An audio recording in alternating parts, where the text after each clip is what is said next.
মনটা যদি হইত বোবাল হাওয়া, হইত যদি শুভ্র কবুতর,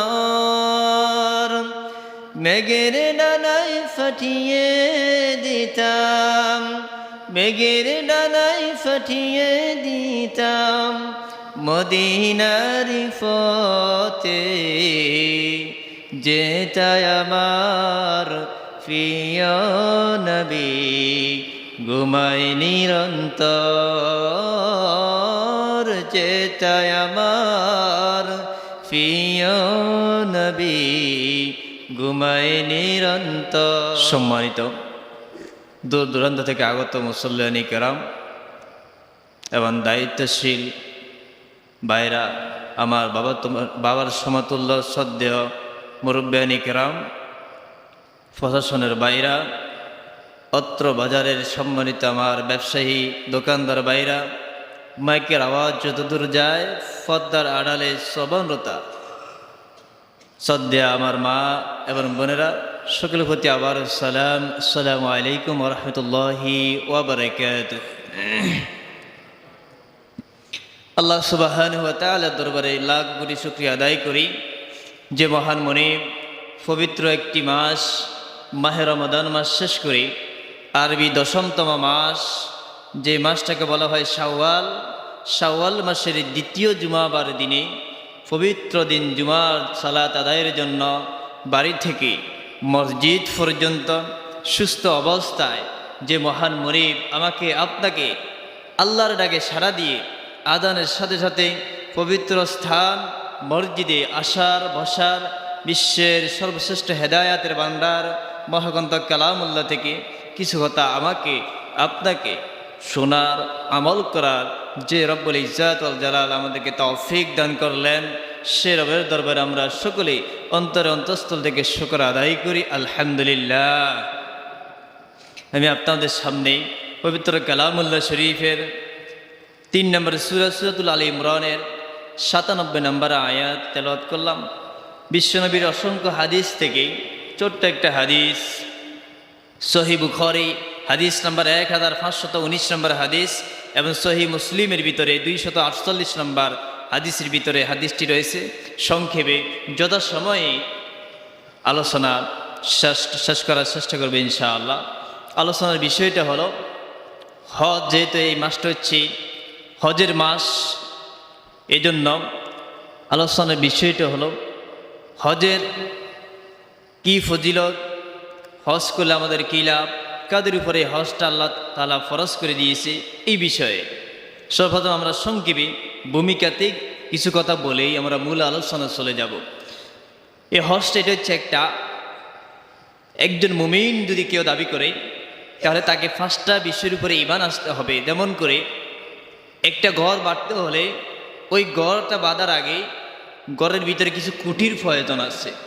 যেমন ধরেন যে এই যে মসজিদটা এখানে দেওয়া হলো, এই মসজিদের ভিতরে কতগুলো খুঁটি আছে, এটাকে কি করতে হলে, এই যে আজকে আমরা মসজিদটা বানালাম, প্রত্যেকটা কোনায় কোনায় এক একটা খুঁটি রয়েছে, ঠিক তেমনিভাবে ইসলামেরও 5টি স্তম্ভ রয়েছে। 1 নম্বর হলো ঈমান, 2 নম্বর নামাজ, 3 নম্বর রোজা, 4 নম্বর হলো হজ, 5 নম্বর হলো যাকাত। তাহলে ইসলামের স্তম্ভের ভিতরে এই হজটা হলো 4 নম্বর, অর্থাৎ যেগুলা আমাকে আপনাকে মেনে নেওয়া, একজন মুমিন হিসেবে মেনে নেওয়া ফরজ। কেউ যদি না মানে তাহলে একজন মুমিন আর একজন অমুসলিমের ভিতরে কোনো পার্থক্য নাই, সমান সমান। যেমন আল্লাহর প্রতি আমাকে আপনাকে যদি মুমিন দাবি করি তাহলে ঈমান আনতে হবে এবং বিশ্বাস করতে হবে পৃথিবীর জমিনে আমাকে আপনাকে সৃষ্টি করেছে এক রব, এবং তারই ইবাদত করতে হবে, তারই হুকুম মানতে হবে, তার হুকুম ছাড়া অন্য কোনো মানুষের হুকুম মানা যাবে না। 2 নম্বরে শুধু আল্লাহকে মানলে হবে না।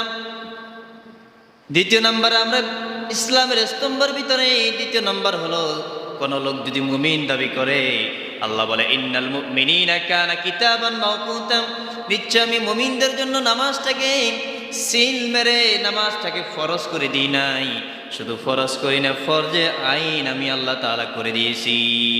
তাহলে 1 নম্বরে ইসলামের স্তম্ভ খুঁটির ভিতরে এক নম্বর হলো আমাকে আপনাকে আল্লাহর প্রতি বিশ্বাস করতে হবে, ঈমান আনতে হবে, ভয় করতে হবে, তাকে ভয় করে। দ্বিতীয় নম্বরে নামাজগুলি পড়তে হবে। 3 নম্বর হলো রোজা, যে মাহে রমাদানে আমরা রোজা শেষ করলাম। 3 নম্বরে কোনো লোক যদি মুমিন দাবি করে তাকে রোজা রাখতে হবে 30টা অথবা 29টা রোজা, আল্লাহকে ভয় করে, তাকওয়া, আল্লাহর ভয় করে তাকওয়া অর্জনের হাসিলের উদ্দেশ্যে রোজা রাখতে হবে। 4র্থ নম্বর হলো হজ, যে হজটা আল্লাহ তাআলা একজন ধনী সম্পদওয়ালা ব্যক্তির জন্য আল্লাহ তাআলা এটা ফরজ করে দিয়েছেন। রাসূল আকরাম সাল্লাল্লাহু আলাইহি সাল্লাম বলেন সাহাবীদেরকে, বলে আমার সাহাবীরা, তোমাদের ভিতরে যাদের সামর্থ্য রয়েছে ওই সামর্থ্যবান ব্যক্তির উপরে আল্লাহর বিধান, এই হজটা আল্লাহর পক্ষ থেকে আল্লাহ তাআলা ফরজ করে দিয়েছে। সাহাবীরা জিজ্ঞাসা করলো, ইয়া রাসূলুল্লাহ, যাদের সামর্থ্য নাই, হজ করার মতো গরিব অসহায়, ওই ব্যক্তিরা কিভাবে হজ করবে? রাসূল আকরাম সাল্লাল্লাহু আলাইহি সাল্লাম বলল, হে আমার সাহাবীরা, যাদের হজ করার মতো সামর্থ্য নাই, তৌফিক নাই, টাকা পয়সা নেই, ধন সম্পদ নাই, তাদের জন্য আল্লাহর পক্ষ থেকে নির্ধারিত একটা দিন আছে, যে দিনটা হলো ইয়াউমুল জুমআ। ওই জুমার দিনটা হচ্ছে গরিবের জন্য হজের দিন। সুবহানাল্লাহ। গরিব যারা, তাদের জন্য হলো আজকের দিনটা হলো হজের দিন। আর যারা ধনী ব্যক্তি, সম্পদওয়ালা ব্যক্তি, যাদের হজ করার মতো সামর্থ্য আছে, ওই সামর্থ্যবান ব্যক্তির জন্য আজকের দিনটা হচ্ছে জুমার দিন। এই হজের শুরুতেই, হজ এটা হচ্ছে আরবি শব্দ, ইসলামের স্তম্ভের ভিতরে ৪র্থ নম্বর। ৫ম নম্বর হলো জাকাত, যে মাহে রমাদানে আমরা শাড়ি দিয়েছি, লুঙ্গি দিয়েছি জাকাতের। ইসলামে কিন্তু শাড়ি এবং লুঙ্গি বলে নাই। আমাদের ভিতরে কিছু মানুষ আছে যারা শাড়ি আর লুঙ্গি দিয়ে ১০০-১৫০ মানুষকে দিয়ে বলে যে আমার জাকাত আদায় হয়ে গিয়েছে। না, জাকাতের নিয়ম হলো, আমার আপনার উপরে যদি ৫০,০০০ টাকা যদি জাকাত ফরজ হয়ে যায়, এই জাকাতের টাকাগুলা একজন গরিব অসহায় একজন বিধবা নারীকে যদি দিই, তাহলে সবাইকে দেওয়ার সব আমার আপনার আমল নামে হয়ে যাবে। তাহলে ৪র্থ নাম্বার হলো যে হজটা, এই হজ এটা হচ্ছে আরবি শব্দের আবিধানিক অর্থ হলো সংকল্প করা, ইচ্ছে করা। যেমন আমরা এখন নামাজ পড়ার জন্য, জুমা সালাত আদায়ের জন্য মসজিদে আসলাম বাড়ি থেকে, আপনার মতো আমার মতো অনেক মানুষ রয়েছে যারা হাসপাতালের বিছানার ভিতরে কষ্টে কাতরাচ্ছে। আমরা এমন এক মুমিন বান্দা, আল্লাহর দরবারে আমরা লাখো কোটি শুকরিয়া আদায় করে শেষ করতে পারবো না যে আমার মতো আপনার মতো গোলামকে আল্লাহ তাআলা সুস্থ রেখে মসজিদ পর্যন্ত আসার সে শক্তি দিয়েছেন। কত মানুষ, কত ধন সম্পদওয়ালা, কত টাকা পয়সাওয়ালা ব্যক্তি তার আজকে হাসপাতালের বেডে বিছানায় কাতরাচ্ছে, কত কষ্টে আছে। কিন্তু আমি আপনি কত সৌভাগ্যবান মানুষ যে আমি আপনি আজকে একটা পবিত্র দিন, গরিবের জন্য হজের দিন, যে এমন একটা দিনের ভিতরে আমি আপনি এসে এই জায়গার ভিতরে এসে পৌঁছলাম। এই জন্য আল্লাহ সুবহানাহু ওয়া তাআলা কালামের ভিতরে ৩ নম্বর সূরাতুল আল ইমরান ৯৭ নম্বর আয়াতের ভিতরে সুন্দর করে বলেন, ওয়ালিল্লাহি আলান নাসি হিজ্জুল বাইত মান ইসতাতা ইলাইহিস সাবিলা। আল্লাহ তাআলা বলেন, আমি আল্লাহ তাআলা মানব জাতির জন্য কাবাকে তাদের জন্য ইবাদতের স্থান বানিয়ে দিলাম। এই কাবাটা হযরত ইব্রাহিম আলাইহিস সালাম এবং তার সন্তান হযরত ইসমাইল আলাইহিস সালাম, তারা বাপ এবং বেটা মিলে দুইজনে তারা কি করতেন, এই কাবা ঘর নির্মাণ করেছেন। হযরত ইব্রাহিম আলাইহিস সালাম ছিলেন মিস্ত্রি এবং তার সন্তান ইসমাইল আলাইহিস সালাম ছিল হেল্পার হিসেবে। ইব্রাহিম আলাইহিস সালাম যখনই ইটগুলা গাঁটতে গাঁটতে যখনই লাগাল পেতেন না, আল্লাহ তাআলা একটা পাথর এনে ইব্রাহিম আলাইহিস সালামের পায়ের নিচে দিতেন আর বলতেন, ইব্রাহিম, এই পাথরের উপরে তুমি পা রেখে তুমি কাবা ঘর নির্মাণ করো। হযরত ইব্রাহিম আলাইহিস সালাম তার সন্তানকে নিয়ে সেই কাবা ঘরে নির্মাণ করলেন। কেন? সমস্ত মুসলিম উম্মাহ যেন এই কাবাতে এসে যেন তারা হজ করতে পারে, আল্লাহর ইবাদত করতে পারে, আল্লাহ থেকে গুনাহগুলি ক্ষমা নিতে পারে। এমন একটা পবিত্র স্থান, পবিত্র জায়গা আমাদের জন্য সে জাতির পিতা হযরত ইব্রাহিম আলাইহিস সালাম আমাদের জন্য তিনি কষ্ট করে শ্রম দিয়ে কি করে দিলেন, রেখে গিয়ে গেলেন। সেই জায়গাতে আজকে আমরা কোথায় যাই? সেখানে গিয়ে হজ করতে যাই। হজ তো তাদেরই কবুল হবে যার টাকার ভিতরে কোনো গন্ডগোল থাকবে না। আল্লাহ তাআলা বললেন আহালাল্লাহুল বায়ানা ওয়া হাররামা রিবা, আল্লাহ ব্যবসাকে হালাল করে দিয়েছে, সুদকে চিরতরে এটা কি করে দিয়েছে, হারাম করে দিয়েছে। এখন আমার আপনার উপর হজ ফরজ হয়েছে, এই হজের টাকার ভিতরে যদি কোনো সুদের টাকা থাকে, সুদের টাকা দিয়ে যদি আমি আপনি যদি হজ করতে যাই, এই হজ আল্লাহর দরবারে কবুল হবে না। এমনও মানুষ আছে, কিছু মানুষ যারা হজ করতে যায় সুদের টাকার লাভে, যেগুলাকে আমরা বলি ইন্টারেস্ট, ওইগুলো নিয়ে কী করতে যায়, হজ করতে যায়। ওইখানে গিয়ে বলে যে আল্লাহ এই 3.5 লাখ টাকা আমার সুদের ইন্টারেস্টগুলো শেষ করে দিলাম, আগামীতে যেন ভবিষ্যতে যেন আরো বেশি করে খেতে পারে সেই তৌফিক দাও। আমাকে আপনাকে একমাত্র ইবাদত করতেছি আল্লাহর সন্তুষ্টি ছাড়া দুনিয়ার কোনো মানুষকে দেখানোর জন্য যদি ইবাদত করি, হজ করি, যাকাত দিয়ে, একটা আল্লাহ দরবারে কবুল হবে না। এই জন্য আল্লাহ তাআলা বলে ইন্না সলাতি ওয়া নুসুকি ওয়া মাহিয়ায়া ওয়া মামাতি লিল্লাহি রাব্বিল আলামিন। আল্লাহ তাআলা বলেন ইন্না সলাত, নিশ্চয় আমার নামাজ, ওয়া নুসুকি ওয়া মাহিয়ায়া ওয়া মামাত, আমার নামাজ, আমার কুরবানি, আমার হজ, আমার যাকাত, সব কিছু লিল্লাহি রাব্বিল আলামিন, একমাত্র কেবলমাত্র আল্লাহর সন্তুষ্টি রাজির জন্য। আমরা হজ করব আল্লাহকে রাজি এবং সন্তুষ্টির জন্য। এই হজটা যদি কবুল হয়, ওই কবুল হওয়া হজের দ্বারা আপনাকে আমাকে আল্লাহ চাইলে জান্নাত দিতে পারে। আজকে আমরা নামাজ পড়ি, এই নামাজ পড়লে আমরা মনে করি জান্নাত চলে যাব, না, এই নামাজটা হলো একটা জান্নাতে যাওয়ার একটা মাধ্যম। এই নামাজটা যদি কবুল হয়, এই কবুল হওয়া নামাজ দিয়ে আমি আপনি জান্নাতে যেতে পারবো। রোজা রাখলাম, এই রোজা যদি আল্লাহর দরবারে কবুল হয়, গ্রহণযোগ্য হয়, ওই রোজা কবুল হওয়া রোজাদারদেরকে আল্লাহ তাআলা জান্নাতের ভিতরে রায়ান নামক দরজা দিয়ে ডাকবেন। শুধু তাই নয়, আল্লাহ সুবহানাহু ওয়া তাআলা এই রোজার প্রতিদান আল্লাহর নিজ হাত দিয়ে দান করবে। এই জন্য সব ক্ষেত্রে, ইবাদতের ক্ষেত্রে আমি আপনি যদি যে ইবাদত করি না কেন, দান সদকা করি, এই দান সদকা করতে গিয়ে মসজিদে জুমার দিন একদিন আসি, 10 টাকা দিতে গেলে ওই 10 টাকার ভিতরে ট্যাপ মারা, বলে দোকানে চলে না, মার্কেটে চলে না, মসজিদে আসলে ওই সিরা ফাড়া 10 টাকার নোট মসজিদে চালায়। বলে তো দোকানদার নেয় না, চা দোকানে নেয় না, মুদিমালার দোকানে না, এই জন্য সপ্তাহ শুক্রবারের জন্য এটা সুন্দর করে মানিব্যাগে রেখে দে, মসজিদে আসে জুমার দিনে 10 টাকা দিবে, তাও চিরা নোট দে। সে মনে করে যাই হোক মসজিদে তো কেউ কিছু বলে না, এটা দিয়ে দিই, চালিয়ে ফেলি। তা আপনি তো আল্লাহকে ঠকাচ্ছেন, আপনি নিজেই ঠকে গেলেন। মসজিদে সপ্তাহে একটা দিন 10 টাকা দেবো, তাও ট্যাপ মারা ফাটা চিরা নোট দিই।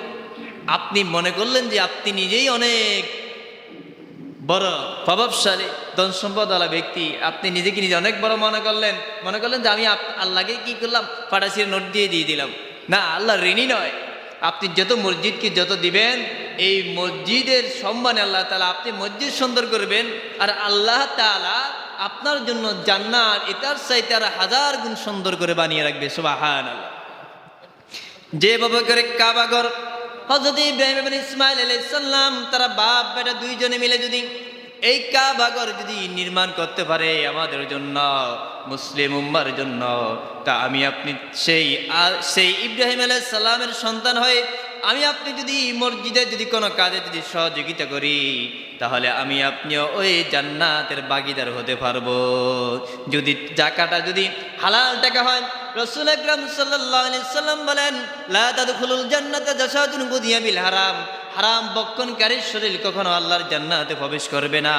টাকা যে দান করব, ওই টাকাটা যদি হালাল টাকা হয়, 1 টাকা হয়, ওই 1 টাকার বিনিময় হতে পারে আল্লাহ তাআলা আমাকে আপনাকে চাইলে জান্নাত দান করবে। টাকা দিতে হবে, হালাল হতে হবে। যদি হারাম টাকা যদি 1 টাকা না, লক্ষ টাকা দিয়ে যদি ঘর বানিয়ে দিই, বিল্ডিং করে দিয়ে এসি লাগিয়ে দিই, ওই দান আল্লাহর দরবারে কখনো কবুল হবে না। এই জন্য রাসূল আকরাম সাল্লাল্লাহু আলাইহি সাল্লামের কাছে সাহাবীরা এসে বললেন, ইয়া রাসূলুল্লাহ, আল্লাহর কাছে সবচেয়ে উত্তম আমল কি? রাসূল আকরাম সাল্লাল্লাহু আলাইহি সাল্লামের সাহাবী হযরত আবু হুরায়রা রাদিয়াল্লাহু তাআলা আনহু এই হাদিসটি বর্ণনা করলেন।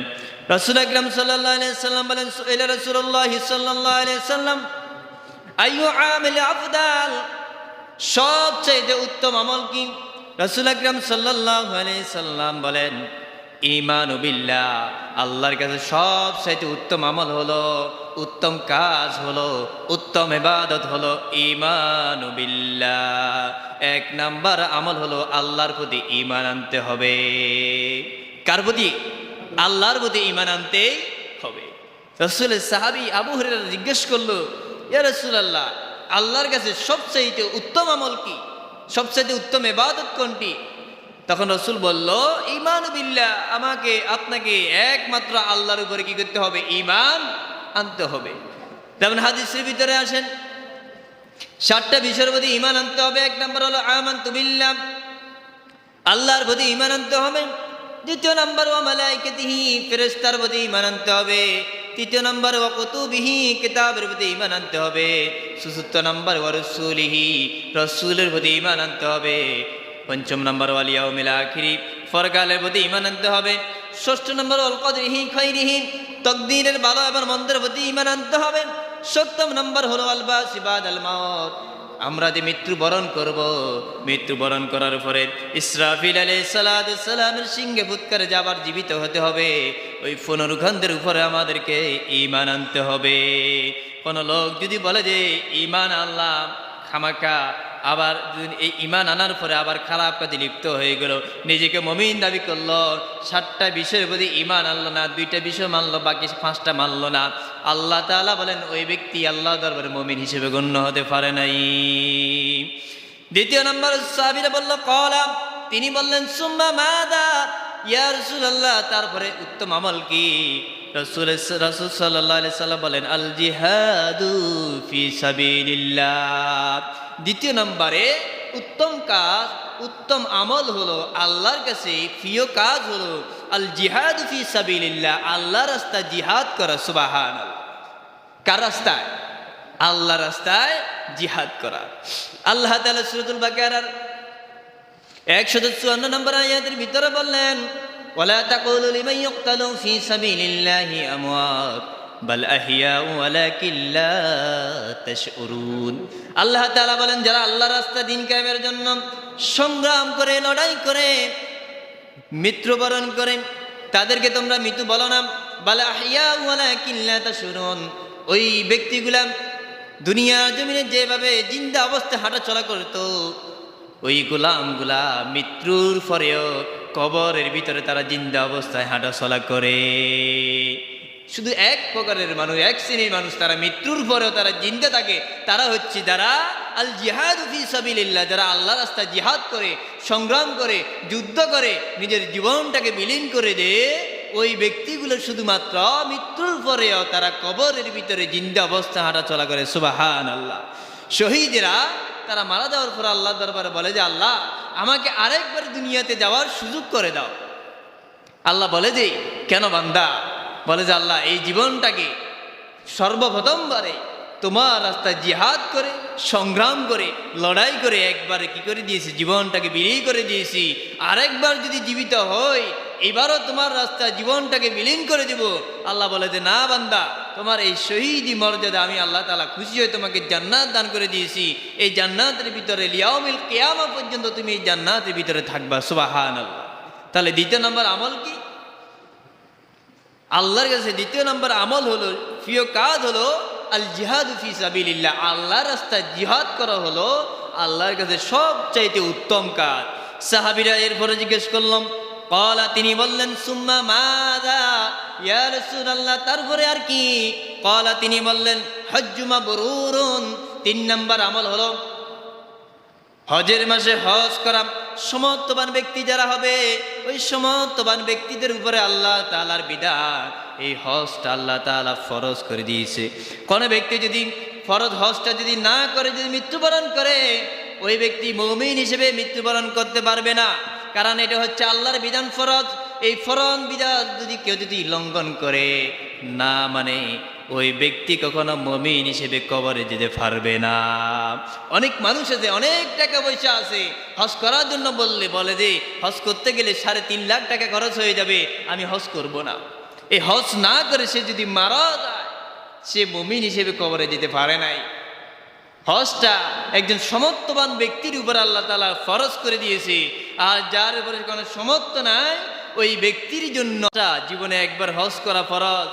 এমন কিছু মানুষ আছে একবার হজ করা ফরজ করে দিয়েছি, বারবার হজ করে না। আপনাকে বারবার হজ করার জন্য বলেন, আল্লাহ তাআলা বলছে যে একবার হজ করা ফরজ। কার উপরে? সমত্ববান ব্যক্তির উপরে। অনেক মানুষ এসে 10 বার হজ করতে যায়। কেন আপনি 10 বার হজ করতে যাবেন? আপনার উপরে হজ একবার ফরজ হয়েছে, 10 বার নয়। বারবার যদি হজ করার মতো যদি তৌফিক থাকে, সমর্থন থাকে, আপনার এলাকার ভিতরে, সমাজের ভিতরে যদি কোনো একটা লোক যদি ঋণগ্রস্ত থাকে, 5 লাখ টাকা ঋণ আছে, এই 5 লক্ষ টাকা ঋণ লিখে ওই লোকটা মারা গিয়েছে, তার সন্তানেরা ছোট 6, 7, 8 বছরের ছোট ছোট সন্তানকে রেখে সে দুনিয়া থেকে বিদায় নিয়েছে। আপনি ফরজ হজ করেছেন, নফল হজের কোনো প্রয়োজন নাই, দরকার নাই, বেহুদা টাকা খরচ করে কোনো প্রয়োজন নাই। আপনার ওই নফল হজের টাকাগুলা ওই যে ঋণগ্রস্ত লোকটা ঋণ রেখে মারা গিয়েছে, ওই ঋণগ্রস্ত ওই লোকটার পাশে যদি দাঁড়ান, ঋণগ্রস্ত লোককে যদি সহযোগিতা করেন, আপনার ওই হজ আবার নফল হজ যে করতেন, ওই নফল হজ না, আপনার ওই ঋণগ্রস্ত লোককে আপনি বিপদ থেকে যদি মুক্ত করে দেন, আপনাকে আল্লাহ তাআলা কবুল হওয়া হজের সব আপনার আমল নামা আল্লাহ তাআলা দান করবে। সুবহানাল্লাহ। কারণ আমরা কি করি? ফরজ হজ করার পরে নফল হজ করার জন্য আবার ছুটে যাই না। অসহায়, বিধবা, ঋণগ্রস্ত কোন ব্যক্তি যদি আপনার আমার সমাজে যদি থাকে, তার পাশে দাঁড়া, তাহলে ওই লোকটা পাশে যখন আপনি আমি দাঁড়াবো, হজের সওয়াব আল্লাহ তাআলা আমার আপনারা আমল নামা দান করে দিবে। সুবহানাল্লাহ। এই জন্য আমার আপনার উপরে এই হজটা জীবনে একবার ফরজ, বারবার নয়। এই জন্য রাসূল আকরাম সাল্লাল্লাহু আলাইহি সাল্লাম সুন্দর করে আমাদেরকে হাদিসের ভিতরে জানান, যে হাদিসটা বললাম এই হাদিসটা হলো সহিহ বুখারী 1519 নম্বর হাদিস, এবং সহিহ মুসলিমের ভিতরে এই হাদিসটা 248 নম্বর হাদিসের ভিতরে আছে।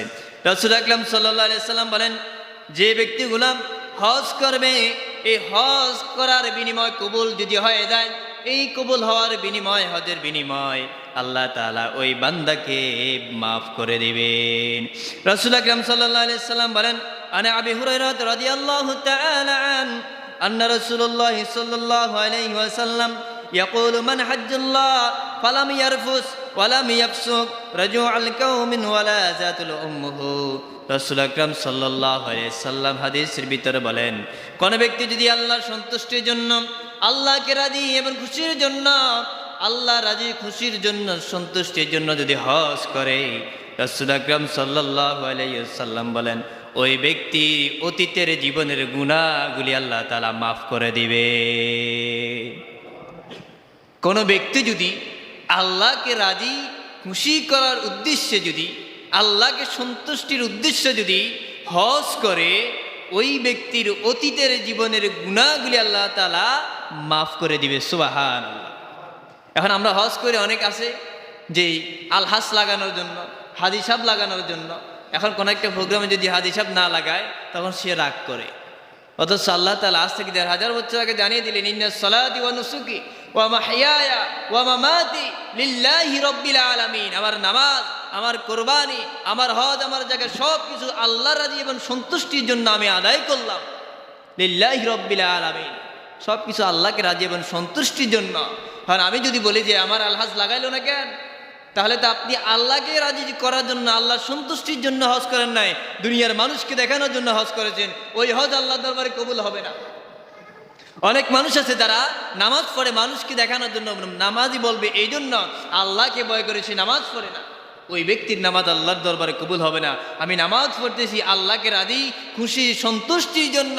আল্লাহ যদি এই নামাজ কবুল করে, এই কবুল হওয়া নামাজ দ্বারা আমাকে আল্লাহ তাআলা জান্নাত দিবে, আপনাকে জান্নাত দিবে।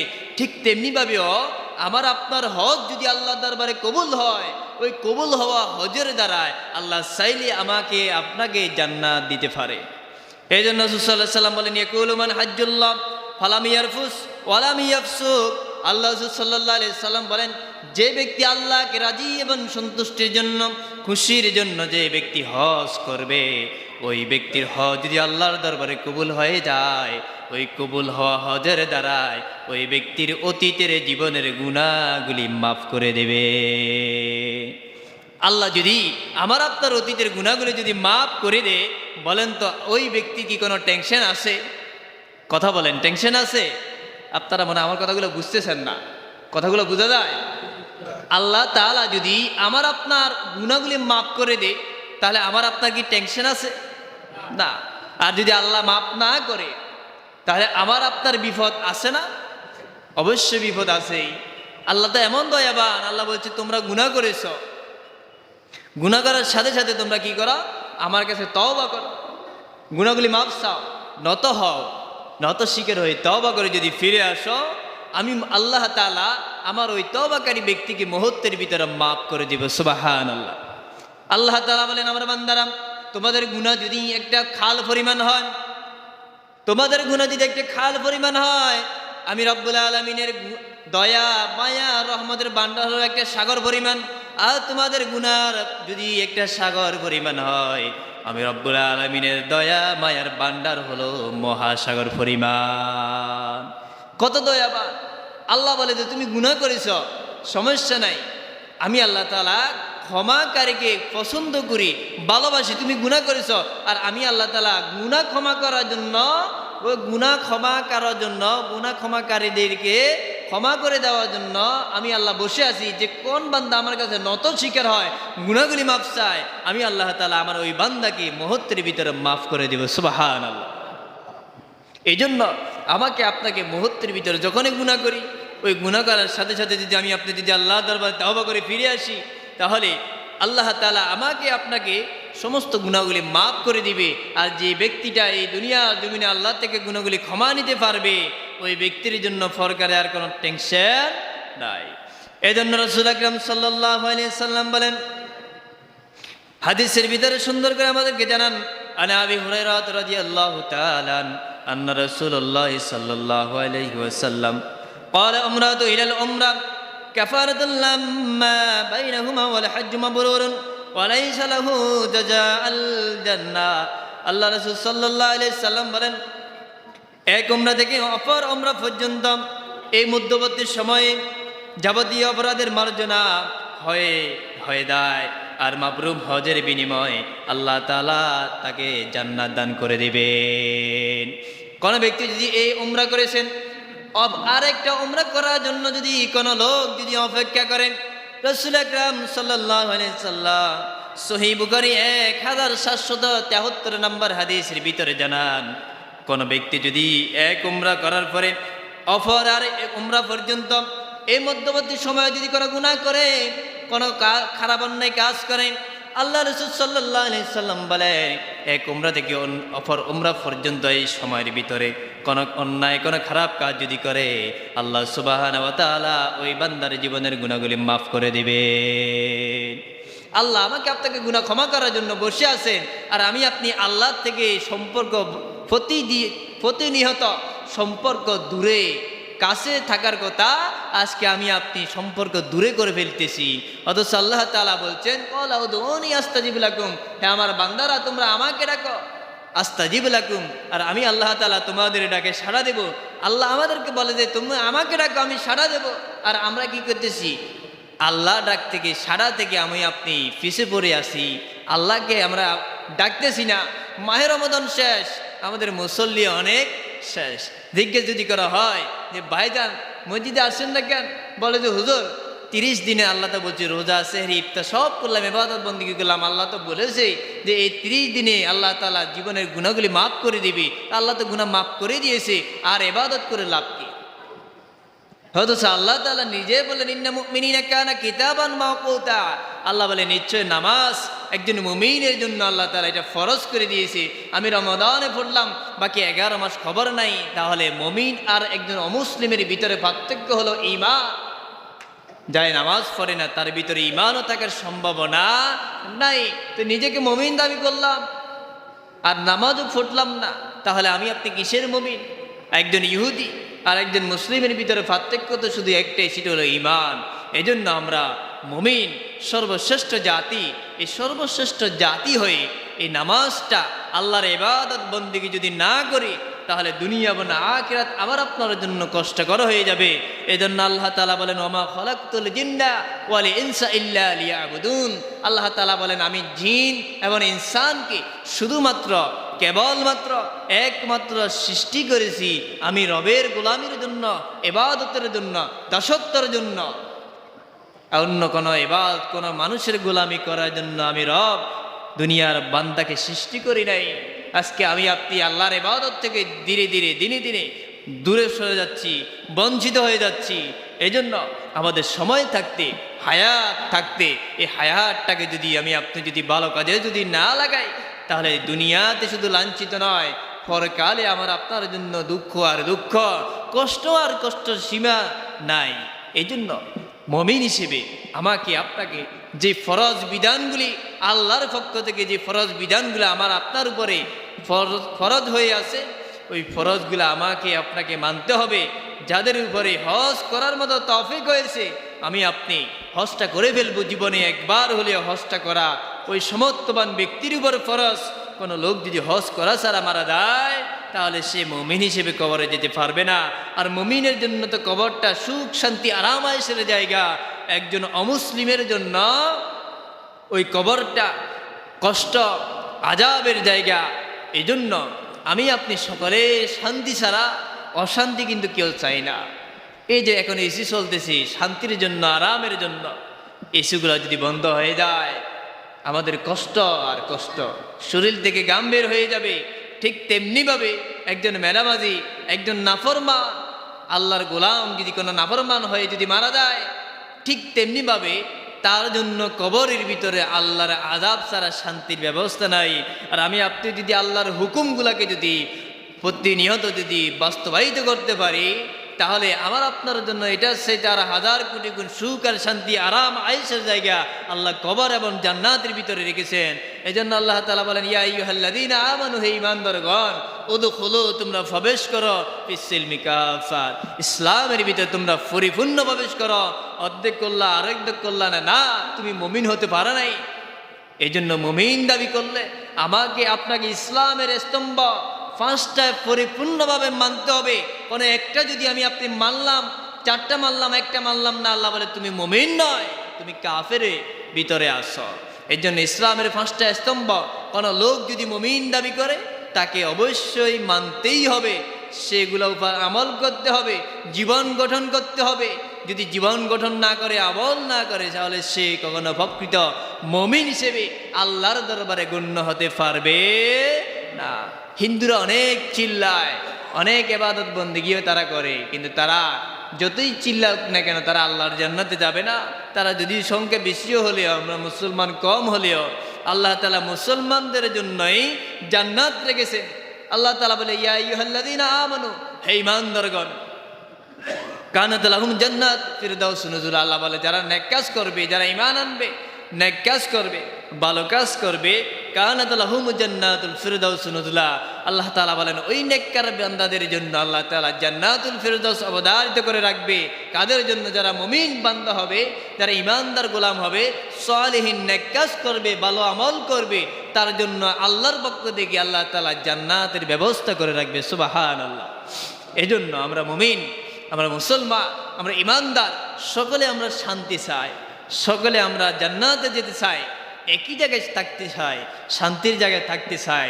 এই শান্তির জায়গায় যদি আমি আপনি যদি থাকতে হয়, তাহলে ইসলামের স্তম্ভ পরিপূর্ণভাবে আল্লাহ যেভাবে বলেছে ওইভাবে মানতে হবে। ওইভাবে না মেনে যদি মন গড়া মানি, তাহলে আমি আপনি আল্লাহর জান্নাতে যাওয়া কপালে জুটবে না।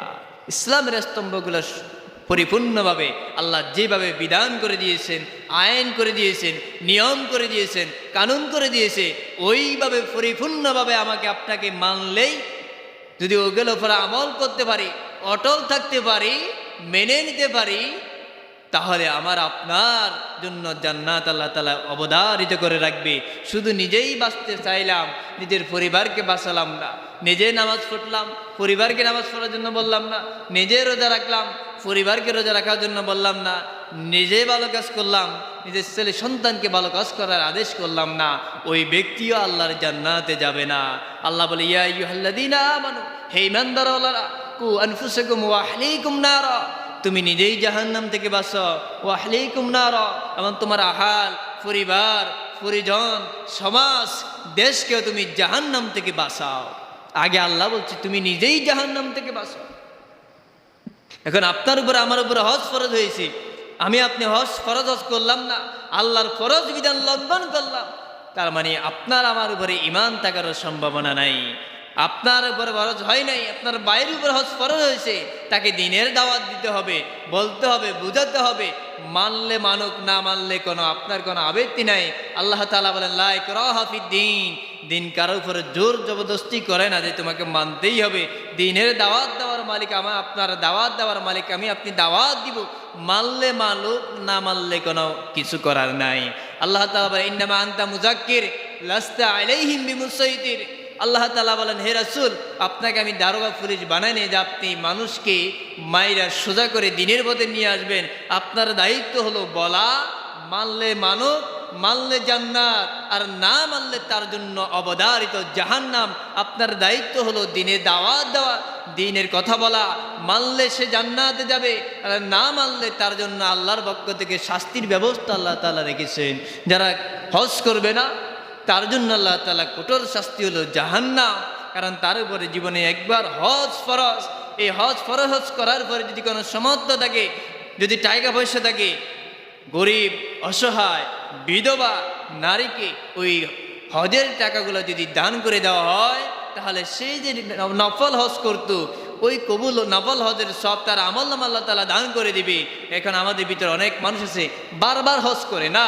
আপনার উপরে জীবনে একবার হজ করা ফরজ, যদি সমর্থ থাকে। আর সমর্থ নাই, আপনি জুমার দিনে সবার আগে আগে মসজিদে আসেন। জুমার দিনে যদি সবার আগে আগে মসজিদে আসেন, তাহলে কবুল হওয়া হজের সব ওই ব্যক্তির আমলনামা দেওয়া হবে, যেই ব্যক্তি জুমার দিনে সবার আগে আগে মসজিদে অবস্থান করবে। সুবহানাল্লাহ। এই জন্য আমরা জুমার দিনে, সপ্তাহে একটা দিন, অনেক মাসে 5 জুমা পড়ে, অনেক মাসেই 4 জুমা পড়ে, তা আমরা সপ্তাহে 5 দিন অথবা মাসে 5 দিন অথবা 4 দিন জুমা পড়ে। এই 4 অথবা 5 দিনে আমরা অন্ততপক্ষে জুমার দিনে যদি আগে আগে আসতে পারি, তাহলে কবুল হওয়া হজের সব আপনার আমলনামায়, আমার আমলনামায় দান করা হবে। হজ করতে যায়, কবুল হতেও পারে, নাও হতে পারে, কিন্তু রাসূল আকরাম সাল্লাল্লাহু আলাইহি সাল্লাম বলেন, কোন লোক যদি পবিত্র দিন জুমার দিনে যদি সবার আগে আগে যদি আসে, মসজিদে অবস্থান করে, ওই উম্মতের আমলনামায় কবুল হওয়া হজের সব তার আমলনামা দান করা হয়। সুবহানাল্লাহ। এই জন্য আমরা সপ্তাহে একটা দিন জুমার দিনে সবার আগে আযানের সাথে সাথে আসা যাবে না ইনশাআল্লাহ? কিছু কথা যদি আমি আপনি শিখতে পারি, এখান থেকে যদি একটা অক্ষর যদি শিখি, রাসূল বলে বাল্লিগু আন্নি ওয়ালাউ আয়া, রাসূল বলতে পারলেন বাল্লিগ 1 বছর, রাসূল বলছে বাল্লিগু মানে হলো বহু বছর। অর্থাৎ আমরা এখানে যারা আছি সবাইকে উদ্দেশ্য করে রাসূল এই হাদিসটি বললেন বাল্লিগু, বহু বছর। আমার আপনার সকলের দায়িত্ব, আমার আপনার কাছে যদি একটা কথা, যদি একটা ওয়ার্ড, একটা শব্দ যদি জানা থাকে, আমি জানলাম, আমার ভাইকে শিখাইলাম, তাকে দিনে দাওয়াত দিলাম, সে মানুক আর না মানুক সেটা তার ব্যক্তিগত ব্যাপার, কিন্তু আমার আপনার উপরে দায়িত্ব হলো তাকে বলা। আমি আপনি বললাম, বলার দ্বারা যদি সে যদি ওইটা আমল করে, ওই আমলের কিছু অংশ, কিছু ভাগ আপনিও পাবেন, আমিও পাবো। আমি আপনি ভয়ে বললাম না, বললাম যে আহারে বলতে গেলে কি মনে করে না কি মনে করে, ওই চিন্তা করে যদি না বলি, তাহলে আপনার আমার কপালে হয়তো কষ্ট জুটতে পারে। এই জন্য একটা 15 মিনিটে আলোচনা শেষ করার জন্য বলা হয়েছে, একটা 15 মিনিট হয়ে গিয়েছে। যে কথাগুলো বললাম সর্বপ্রথম আমাকে এবং আপনাদেরকে, পর্দার আড়ালে আমার সম্মানিতা মা এবং বোনদেরকে বোঝার, শোনার, আমল করার তৌফিক দান করে সকলে বলি আমিন। ওয়া আখির দাওয়ানা আলহামদুলিল্লাহি রাব্বিল আলামিন। আসসালামু আলাইকুম ওয়া রাহমাতুল্লাহি ওয়া বারাকাতুহু। আমরা যারা সুন্নত পড়ি নাই, 4 রাকাত কাবলাল জুমা সুন্নত আদায় করি।